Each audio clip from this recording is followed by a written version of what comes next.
Bonjour les amis, Marc Mayou avec vous pour cette cinquième et dernière méditation tirée de l'évangile selon Jean, l'histoire des noces de Cana, le premier miracle de Jésus.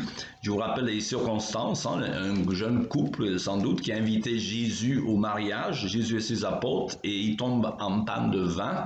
Marie intervient, demande à Jésus de faire quelque chose. Jésus transforme une grande quantité, quelques 150 litres d'eau en vin, un bon vin. Et le texte, verset 9, nous dit, en général, on sert d'abord le bon vin, et quand les gens sont ivres, on leur donne de l'ordinaire. Mais toi, tu as réservé le bon jusqu'à maintenant.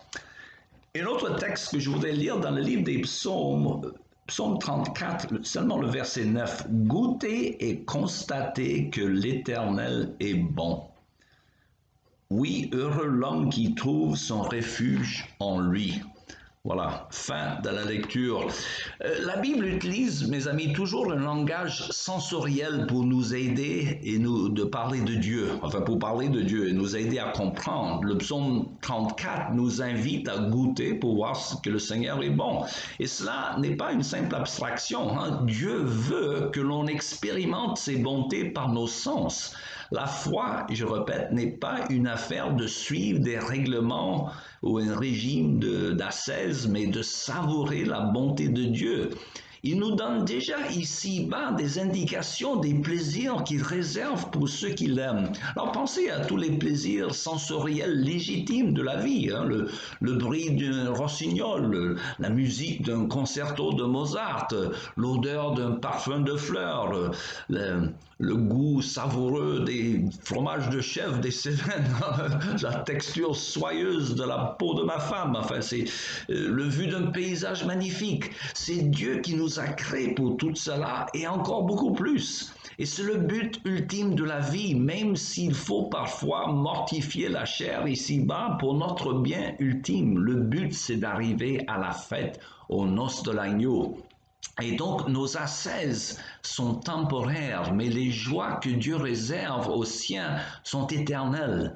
Nous sommes invités donc à la fête, à des délices infiniment plus grands que ce que le monde déchu peut nous offrir.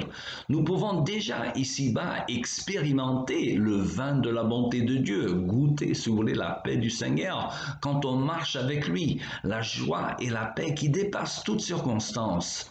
Alors le texte de l'Évangile identifie Jésus qui se prend pour l'époux de l'Église. Et cela veut dire que nous sommes, par extension, l'épouse. Et comme tout le monde le sait, il n'y a pas de mariée qui ne soit pas belle.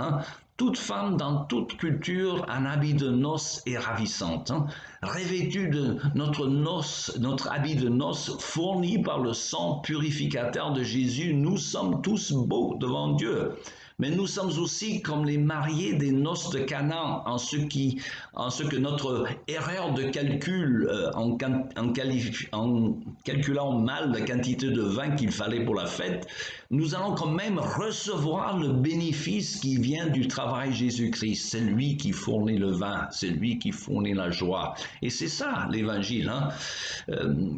Il y a un acrostiche en anglais, on dit Grace, G-R-A-C-E, God's riches at Christ's expense. Ça ne marche pas en français, mais pour ceux qui comprennent l'anglais. Alors, je voudrais conclure quand même avec ces méditations sur les noces de Cana. Qu'est-ce qu'il faut conclure? Premièrement, c'est que Jésus ne commence à agir dans notre vie que lorsque nous avouons que l'on est à sec, on est vide. Il n'y a plus de vin. Nous sommes humainement parlant sans solution à nos problèmes. Deuxièmement, n'ayons pas peur d'aller à Jésus, même avec des petits problèmes. Je disais dans une méditation précédente que c'est bizarre que le Seigneur ait choisi de faire son premier miracle lorsqu'il s'agissait d'une histoire d'éviter l'embarras à un jeune couple lors des noces. N'oublions pas, même Jésus, il s'occupe même de nos petits problèmes. Et enfin, soumettez-vous à ce que Jésus dit selon l'exhortation de Marie, faites tout ce qu'il vous dira, même si on ne comprend pas.